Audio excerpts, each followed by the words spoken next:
Σου έχω πει κι άλλη φορά ότι η κεραία της τηλεόρασης στην ταράτσα της πολυκατοικίας έχει ξεκαρφωθεί από τη θέση της και κουνιέται. Μερικά βράδια ακούω το θόρυβο που κάνει μόλις την κουνάει ο αέρας. Φοβάμαι μη πέσει και χτυπήσει κανένα παιδί που περνάει από κάτω.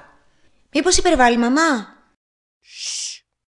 Κάτσε να ακούσουμε πρώτα τι θέλει να πει και μετά βλέπουμε. Κι εγώ έχω σκεφτεί να το φροντίσω αυτό το θέμα, αλλά πάντα κάτι άλλο μου αποσπά την προσοχή και το αναβάλω. Να σου πω την αλήθεια, δεν φοβάμαι τόσο τον αέρα. Σκέψου τι θα γίνει σε κανένα μεγάλο σεισμό. Τότε δεν θα πέσει μόνο η κεραία, αλλά και οι καμινάδες των τζακιών. Θυμάσαι που πέρυσι τις υπερήψωσαμε επειδή κάπνιζαν τα τζάκια? Εμένα δεν μου φαίνεται τόσο σόη η κατασκευή τους. Με το πρώτο κούνημα θα πέσουν από ψηλά στον δρόμο ή στον κήπο. Εγώ λέω να φοράμε κράνος μόλις μπαίνουμε στην είσοδο της πολυκατοικίας ή όταν παίζουμε στο κήπο. Τώρα θα σου κάνω την καρδία περβόλια αν σου πω ότι οι γλάστρες και ζαρντινιέρες που έχουν κρεμάσει έξω από τα μπαλκόνια τους αρκετοί συγκάτοικοι με την παραμικρή δόνηση θα πέσουν στα κεφάλια αυτών που βρίσκονται από κάτω. Γιατί κράνος μας λες? Εδώ χρειάζεται πανοπλία.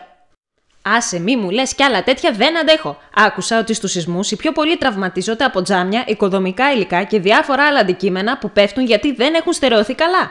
Θα γίνεται χαμός εκείνες τις στιγμές. Σε παρακαλώ να βρεις σήμερα κιόλας τον διαχειριστή της πολυκατοικίας και να κάνετε κάτι για να λύσετε αυτά τα θέματα. Να σου πω και κάτι άλλο που μου περνάει από το μυαλό μερικές φορές.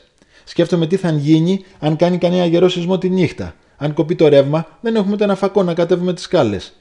Κανονικά δεν φτάνει μόνο ο φακός, αλλά πρέπει να κάνουμε μια πρόβα σαν οικογένεια για να μάθουμε να κινούμαστε όλοι μαζί στο σκοτάδι. Δηλαδή να κάνουμε μια άσκηση μεταξύ μας. Να ξεκινήσουμε ένα βράδυ όλοι μαζί από το σπίτι μας, χωρίς να ανάψουμε τα φώτα και να φτάσουμε στο απέναντι παρκάκι, όπου υποτίθεται ότι θα είμαστε ασφαλείς. Μετά εκεί θα δούμε και ποιοι άλλοι κίνδυνοι μας απειλούν. Δηλαδή?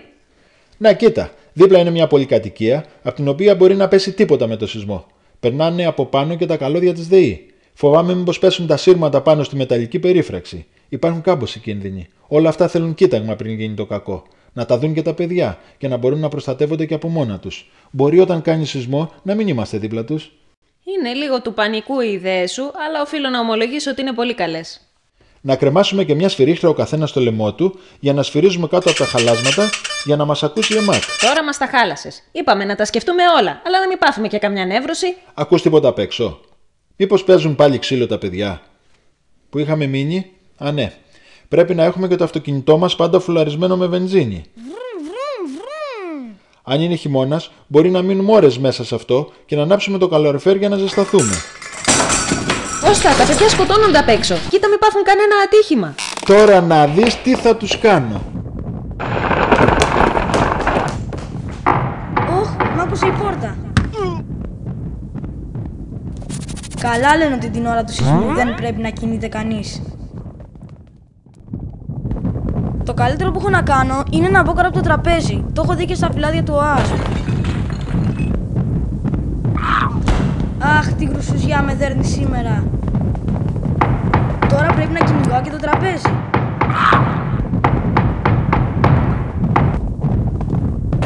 Όταν μπαίνουμε κάτω από το τραπέζι, πρέπει να κρατάμε το ένα πόδι του γερά, γιατί εξαιτίας του σεισμού μπορεί να μετακινηθεί και να μας αφήσει ακάλυπτους.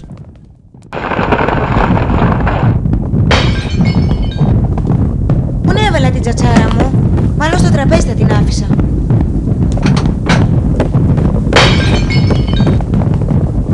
Αυτή δεν παίζεται με τίποτα. Είπαμε να μην φοβόμαστε την ώρα του σεισμού, αλλά όχι και να διαφορούμε, είναι επικίνδυνο αυτό. Ουφ, ολοκριάδες λες.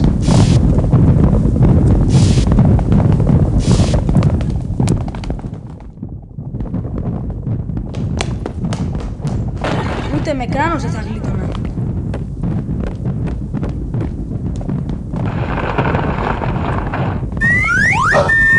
Καλά, ούτε με αλεξίπτωτο δεν θα γλίτωνα.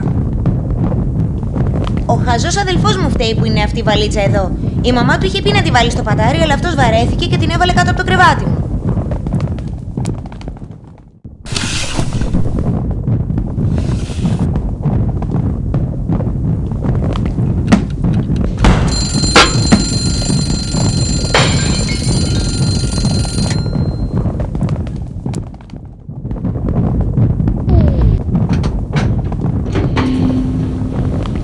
Λίγο ακόμα και θα έφτανε στο κέντρο της γης.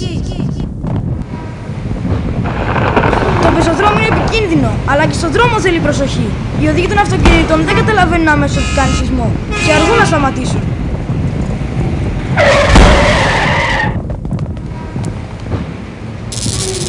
Πρόσεχε τα σύρματα! Λες να έχουν ρεύμα! Και εσύ πρόσεχε τα σίδερα που εξέχουν από τα ερείπια. Μην πλησιάζεις προς τα εκεί. Μπορεί να τρυπηθείς. Πάμε στην απέναντι παιδική χαρά να σταθούμε για λίγο, μέχρι να έρθει η μαμά να μας πάρει. Κοίτα, η γάλα τρέχει προς το μέρος μας. Φώναξε ότι είναι καλά, δεν έπαθε τίποτα. Ζήτω! Στα μάτια δεν διάβασες καλά σήμερα και δεν ξέρεις πώς γίνεται ο πολλαπλασιασμός κλασμάτων. Για να δούμε αν μπορεί κάποιος μαθητής σου να σε βοηθήσει. Παιδιά, ποιος θα μας πει πόσο κάνει 2 τέταρτα επί 5 έβδομα? Όποιος βρει πρώτος το αποτέλεσμα να σηκώσει το χέρι. Κύριε! Για να μας πει η Χαρά. Όλοι κάτω από τα θρανία σας. Μα όπου βρουν αφήνει τις τσάντες, αφού έχουμε ειδικό γάτσο δίπλα στο θρανίο μας για να τις κρεμάμε εκεί. Γιατί μετακινούν τα θρανία πέρα δόθε? Δεν χωράει να βάλω ούτε το κεφάλι μου από κάτω. Θα έπρεπε να είναι σημαδεμένη η θέση των θρανίων στο πάτωμα με μπογιά και κανείς να μην μπορεί να τα μετακινήσει σε άλλη θέση. Μου φαίνεται ότι δεν γίνεται τίποτα. Δεν θα τα καταφέρω να μπω κάτω από το θρανίο. Μάλλον πρέπει να το βάλω στα πόδια για να γλιτώσω. Πού βρέθηκε αυτό το πράγμα στα πόδια μου? Γιατί οι διάδρομοι δεν είναι ελεύθεροι? Λίγο ακόμα και θα σπάχα τα μούτρα μου. Ποτέ δεν μου πέρασε από το μυαλό ότι είναι τόσο επικίνδυνο να τρέχει κανείς την ώρα που κάνει σεισμό. Καλύτερα να σταματήσω και να κοιτάξω πώς να προστατευτώ πρόχειρα. Τώρα έγινα και λοκατζής. Αλλά τι να κάνουμε, από το τίποτα, κάτι είναι κι αυτό. Τι στρίμωγμα είναι αυτό! Εγώ φταίω που έχω κάνει το θρανίο μου σαν αποθήκη. Ουφ, φτηνά τη γλίτωσα. Βγείτε όλοι από τα θρανία σας και κοιτάξτε να δείτε αν είστε καλά. Τώρα θα βγείτε γρήγορα από την τάξη. Ο ένας πίσω από τον άλλον και θα πάτε προς το προάβλιο. Βάλτε στα κεφάλια σας τις τσάντες για περισσότερη προστασία. Μη στριμώγνεστε. Δεν θέλω ούτε φωνές ούτε πανικό. Θα σας οδηγώ εγώ. Μη φοβάστε. Εμπρός! Πάμε! Είπα ο ένας πίσω από τον άλλον. Όχι μπουλούκι.